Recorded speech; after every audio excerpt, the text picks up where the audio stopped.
Bienvenidos a un nuevo programa de Paideia, en donde aprendemos de historia y cultura a través de los viajes.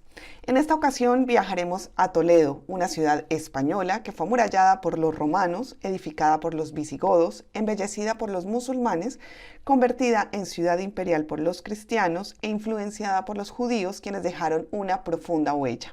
Vamos a ver entonces cómo Toledo abrió sus puertas a distintas culturas, recibiendo a vencedores sin despedir a los vencidos. Por eso cada plazoleta representa hoy una victoria o una derrota y cada callejón un acontecer. Soy Juliana Hurtado, comencemos.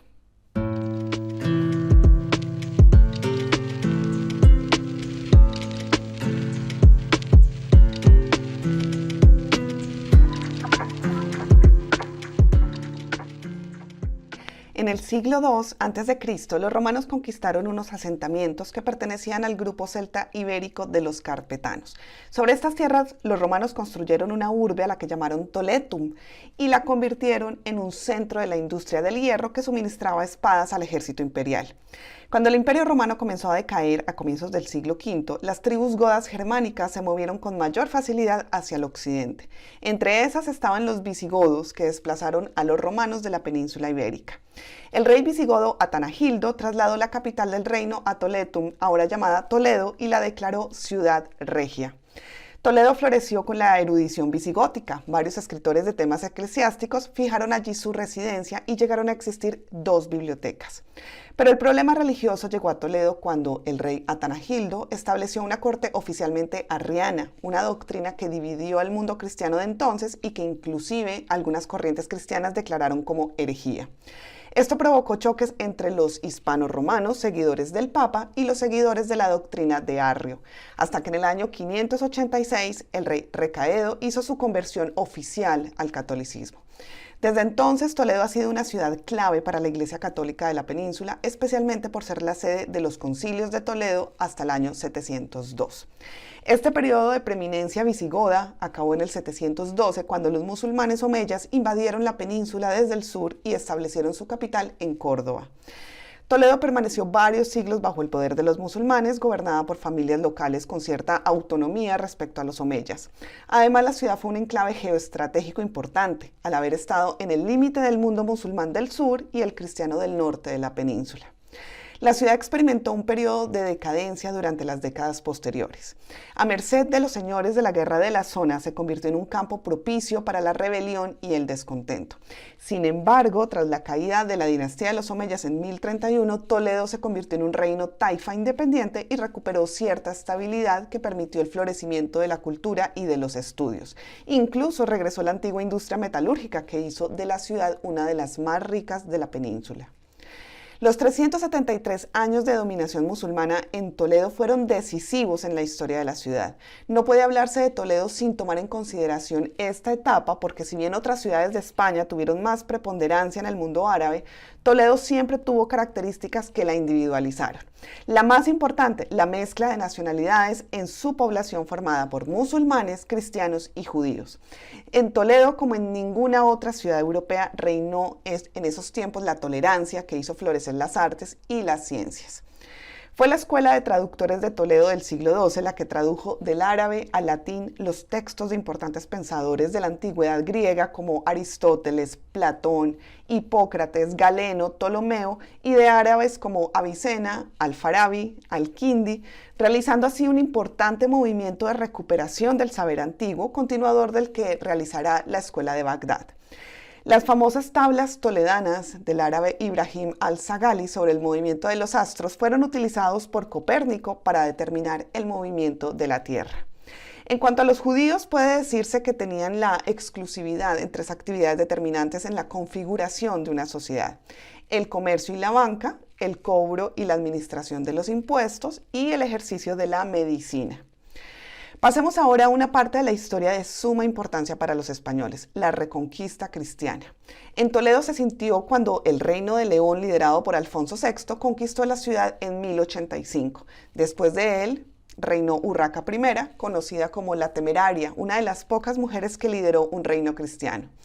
Su hijo, el rey Alfonso VII, fue llamado el emperador de las tres religiones porque, aunque muchas veces se llevaron como perro y gato, llegando a crímenes y violencia, por largos años en Toledo existieron moros, judíos y cristianos en una convivencia poco común. Compartieron con griegos, alemanes, franceses, genoveses y cuanto forastero llegaba a la ciudad. De la fragmentación del reino de León salen los reinos de Portugal y Castilla, y de este último Toledo se alza como su capital. Pero la llegada de Pedro el Cruel al trono de Castilla rompió la relativa calma de Toledo. Aunque este monarca despótico se apoyó en los judíos al principio, después los persiguió despiadadamente. Termina así el carácter multirreligioso que la Edad Media le había dado a Toledo. Aún así, el espíritu de esa época quedó en la arquitectura mudéjar, en la arquitectura árabe y en las sinagogas. En el siglo XV, cuando los reyes católicos unificaron a España, Toledo vivió una edad dorada. El cardenal Cisneros, quien como confesor de Isabel la Católica, controló desde Toledo el destino de España por más de 40 años. Pero la religión promulgada por Isabel también hizo eco en el monasterio de San Juan de los Reyes, que ella mandó a construir como un símbolo del triunfo del catolicismo en la península. El monasterio es todo un alarde del gótico isabelino, un estilo que refleja la transición entre el gótico medieval y el renacentista. Hablemos ahora de uno de los pintores más notables del arte renacentista, el Greco. En el ambiente multicultural que ha caracterizado a Toledo, los griegos tuvieron su lugar. Por eso cuando el Greco llegó a la ciudad siendo un pintor desconocido, encontró en ella un ambiente no solo cosmopolita, sino también familiar. La inmigración griega comenzó cuando estos recorrieron Europa recaudando fondos para rescatar a su pueblo que había quedado prisionero de los turcos. Domenicos Theotokopoulos, el Greco, hizo de Toledo su mundo y en cambio Toledo hizo el milagro de descubrir su genio. Se le conoce como el Greco porque firmaba sus obras en griego. Nació en 1541 en la isla griega de Creta y llegó a Toledo en 1575. Desde entonces hasta su muerte en 1614 no abandonaría la ciudad. Cuando llegó a Toledo no encontró una escuela de pintores definida, por ello su estilo es muy propio.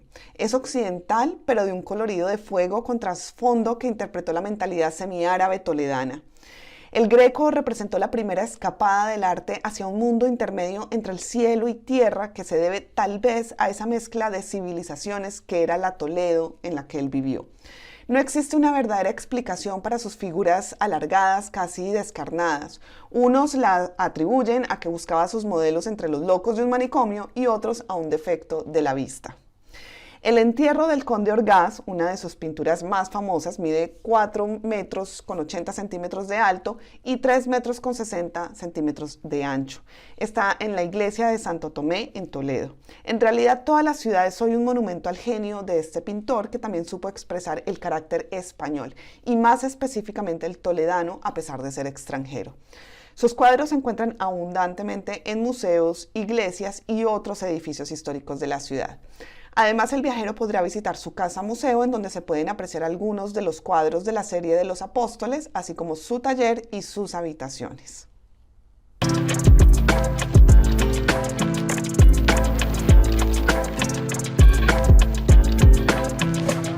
El casco antiguo de Toledo es pequeño, pero invita a perderse en el tiempo e imaginar historias.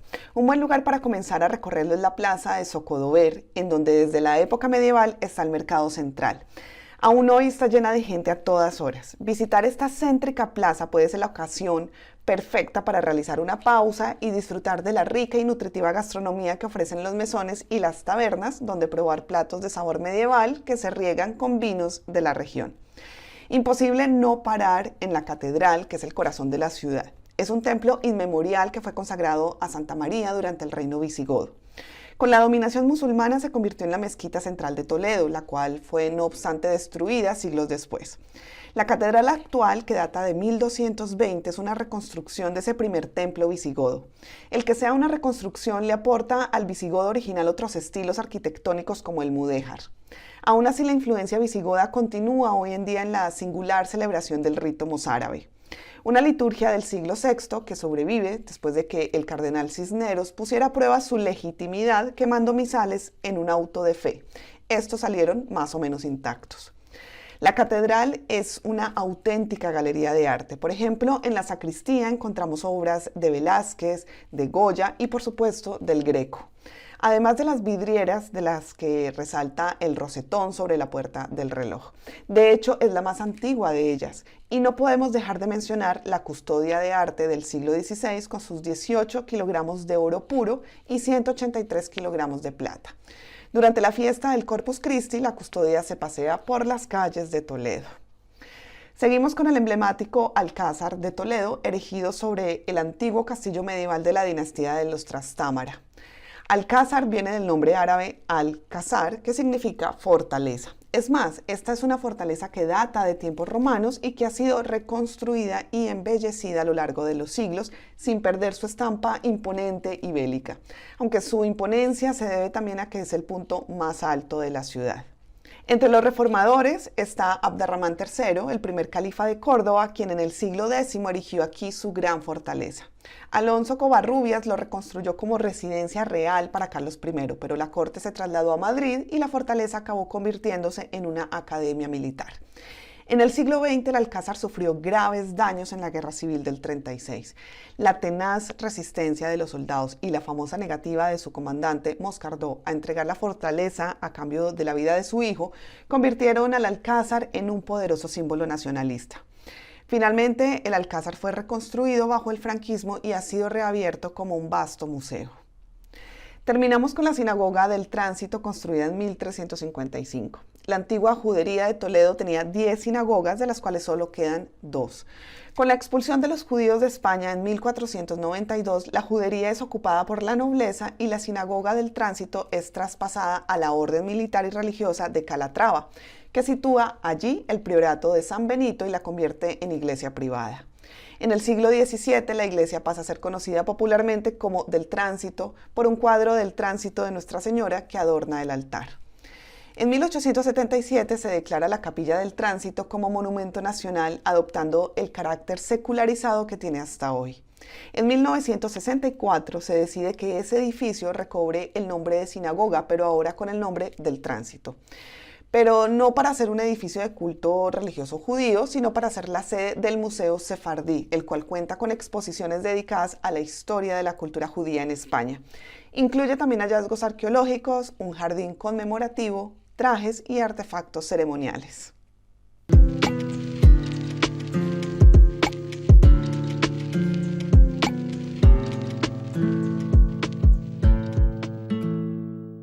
Les traigo 2 libros recomendados para sumergirnos literariamente en Toledo. El primero es La judía de Toledo, escrito por el novelista alemán Leon Feuchtwanger y publicado en 1955.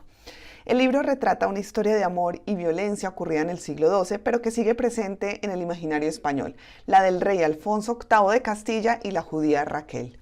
Más allá de la historia de ellos dos, la novela termina siendo un gran retrato del mundo caballeresco de la Edad Media española. El segundo es La invención de Toledo, imágenes históricas de una realidad urbana, del historiador español Fernando Martínez Gil, quien nos presenta un amplio y pormenorizado relato de cómo los habitantes y visitantes de Toledo han visto la ciudad a lo largo de los siglos. A partir de archivos de la época y testimonios, logra reconstruir una muy bien lograda historia de la evolución social y política de Toledo. Aunque dicen que las campanas de la catedral cuando se lanzan al viento se oyen en Madrid, Toledo nunca ha sido absorbida por Madrid. Ha conservado la independencia y la recia personalidad de su existencia como un tamiz de muchas culturas. No ha perdido su perfil musulmán, ni su aire hebreo, ni su alma cristiano al convertirse en una ciudad castellana.